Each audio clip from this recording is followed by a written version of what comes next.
Hello there, stranger. So, you have chosen the path to adventure. The forest awaits, but is your backpack ready for the quest ahead? Let me help you on your way so you are prepared to face any situation. In this video, I will discuss what never leaves my backpack.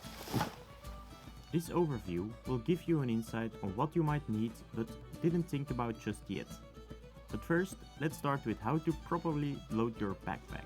For ideal weight distribution, best to have heavy things like water and food as close to your back as possible. The lighter material you can stuff further down from your back and higher up. Things you often use on your adventure like snacks, Headtorch, poncho, you can stuff more to the top for quick access. So first and foremost, the choice of your backpack is also very important. You want to have great support on your backpack, such like straps like these or chest straps that provide support for your back, and that's very important. Another thing is that I would say that do not compromise on a cheap backpack. Just buy a good sturdy one, and it's better to cry once and buy once than to have to buy a new backpack every once in a time, or a backpack that starts to fall apart after a couple of hikes. Another tip is just keep it simple. These days there are many backpacks with a lot of different pockets and they become very tactical, but they end up confusing you and you just forget where you put everything. So just choose a backpack with one size, with one big bag, basically, so you always know that it's in there and you can manage from there. Next, the color of your backpack. Do you want to be seen or not?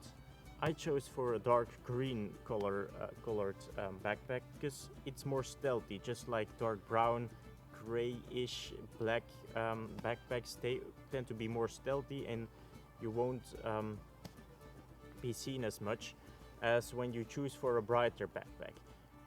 The time you want to choose for a brighter backpack is when you go hiking up in the mountains or to very remote places, and when you need rescue, those backpacks really can flare up and you can be seen from a lot of miles away.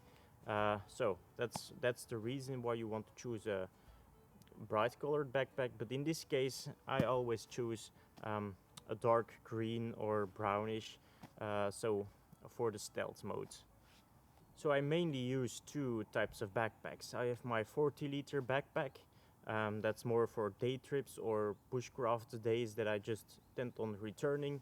But this big boy here is a 90-liter backpack, and I take this with me when I go to multiple day hikes up in the mountains, in the forests for a couple of days, even weeks even. Yeah, or just when in the winter and I need to take a lot of clothes with me, or a big sleeping bag.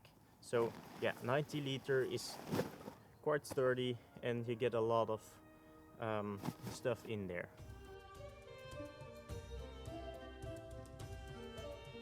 For water supply, I mainly just bring my 1-liter water bottle with me.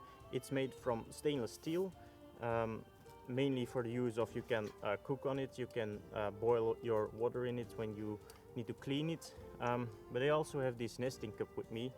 I can even use to cook things in this, and it perfectly fits, so yeah, I can't miss out on these ones. Although I mainly rely on my water bottle here, I also always bring my Lifestraw with me. It's a filtration device based on activated carbon. It filters out bacteria but also chemicals, and it's just very simple to to filter kind of clean water from it to make it drinkable. So also in my backpack. For food, I always bring some adventure packs with me. It's very nutritious and quite tasty. I am not gonna just go hunting in the wild yet, so just bring these with me, and also some snacks like protein bars, beef jerky, things like that just comes in handy when you are on a long hike in the woods, and this can be really tasty. It's also easy to make, so.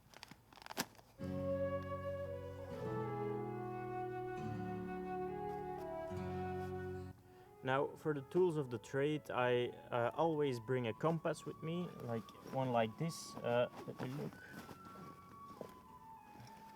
I always bring a compass with me. It's just an extra safety when my mobile phone or I get lost or anything. It's just handy to know that I still have this compass that at least gives me some direction. I know other methods that I can orientate myself in the wild, but this is my extra safety. It weighs nothing, so just never leaves my backpack. Okay, these next few things are basically my bread and butter of every camping trip, and that's my knife. It's just a basic knife with just one piece, just for everyday use, to cook from, to make fire from. I just can't miss it, so that's also something that never leaves my backpack. The next thing is my folding saw. When I have to cut up firewood, this is a very handy tool I can use, but also to build shelters from and stuff like that. So it's not that big and comes in handy when you need to make stuff from it. So that also never leaves my backpack. Maybe an unpopular thing, and maybe you saw it already, is my Soviet shovel. No, I ain't no Russian, but this shovel is actually very handy. It's a simple tool. It does weigh quite a lot, I'd say, but you can use it as an axe. Like, just sharpen one edge and you can start chopping or like betoning wood logs from it. You can also dig latrines, dig fire pits, dig holes, dig foxholes, whatever you want from it when you are multiple days into the wild. And yeah, it comes in very handy. It's been a nice use for me. So this also never leaves my backpack. Now the next thing is very important, and that is my first aid kit for happy little accidents or worse. Just when you are in such remote places, you want to be sure you can take care of yourself, like bandages, but antiseptics, antibiotics, some pills for diarrhea, everything's in there. So very important. And next is my Headtorch. I can never go without, especially in these dark days when it gets dark really quick. It's just something when it's dark and you need to collect firewood, or you need to get out of a place very quick in the dark, just to basically do things around in camp. You can't do things without your basic light. Next thing is natural cordage. You can use synthetic cordage like paracord or anything else, but I prefer to use this one because when you forget it or leave things around, it just decomposes, and it's also very strong. So you use it to set up tarps, to make equipment from it, to build shelters. Just be sure you have always some cordage with you on your hikes and adventures. The next thing is my cotton cloths.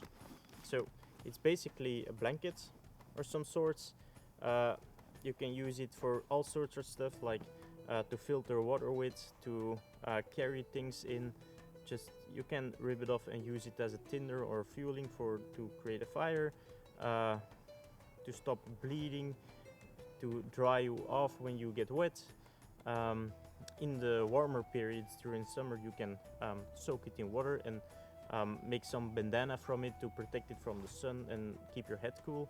It has multiple uses, and it's also very, very cool to wear. So yeah, just very important to bring these on your adventure as well. And of course, some sorts of combustion device. So you got your Ferocerium rod. Yeah, that's right. Very, very interesting to use. It creates little sparks when you can make fire from it. I always use or just bring some lighters with me for extra safety. I better be a lame sorry ass than to be a dead one. So yeah, there's that. Always bring this and a lighter or some kite. And of course I carry a little tinder box with me. I have some fatwood in it and cotton wool to start my fires when I can't find natural sources. So next thing is maybe not so popular, but always bring, yeah, 1 or 2 trash bags. It also has many uses. You can use it for to make pillows from, so stuff it full of leaves so you can lay a bit softer. But also when you have trash with you or find trash, you can always bring it back home and leave the forest cleaner than you came. So bring some trash bags with you. It's also very handy. Also very handy to keep things dry. When it gets really wet, you can stuff all your clothes in it, your dry clothes in it, or your dirty clothes and wet clothes to keep it separate from the rest. So very important. So another thing I like to bring on my adventures is this tin whistle. Yeah, you can laugh about it, but I really like to play on it when I'm out in the woods, and yeah, it's just fun to have. So it boosts your morale when you have a hard day of hiking. Yeah, and I know a couple of songs, but I'm not great at it, so it's just fun to have around to keep you occupied instead of, yeah, just being on your phone all the time. So yeah, also something I want to use. And of course, a roll of toilet paper. Do I need to explain why I bring those on my journeys? Yeah, you know why. It's to do my business, let's say. So next things, I have this basic bag of hygiene with my toothbrush, toothpaste, a comb, just name it.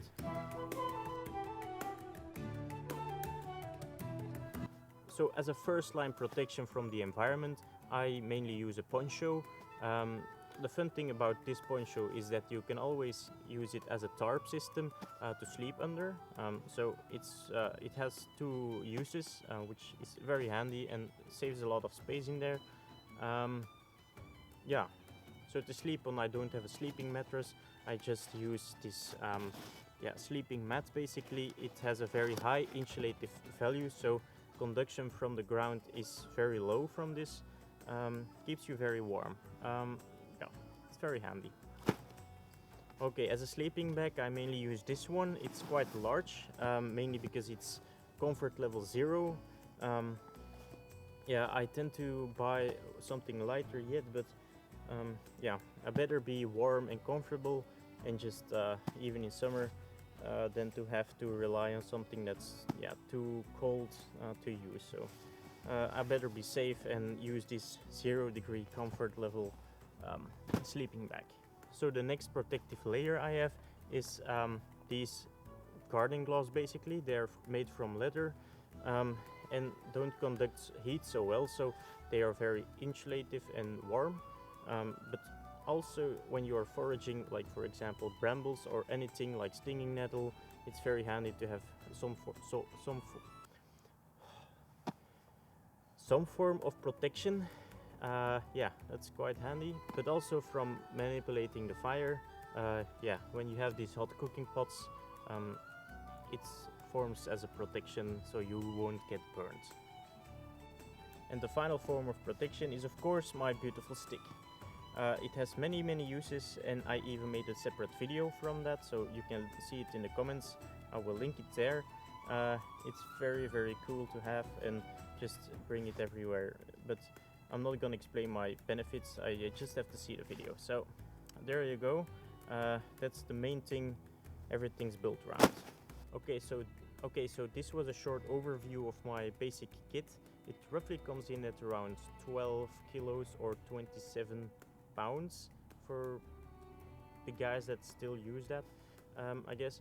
But of course, it greatly depends on the climate or the weather, or which season you use. You just add extra clothing, extra food, extra water. I tend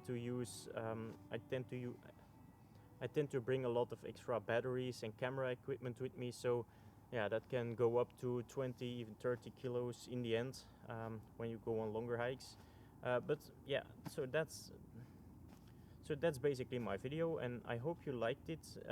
Just leave a comment down below if I forget something or should add or leave out something. Just let me know in the comments and see what you think. Bye.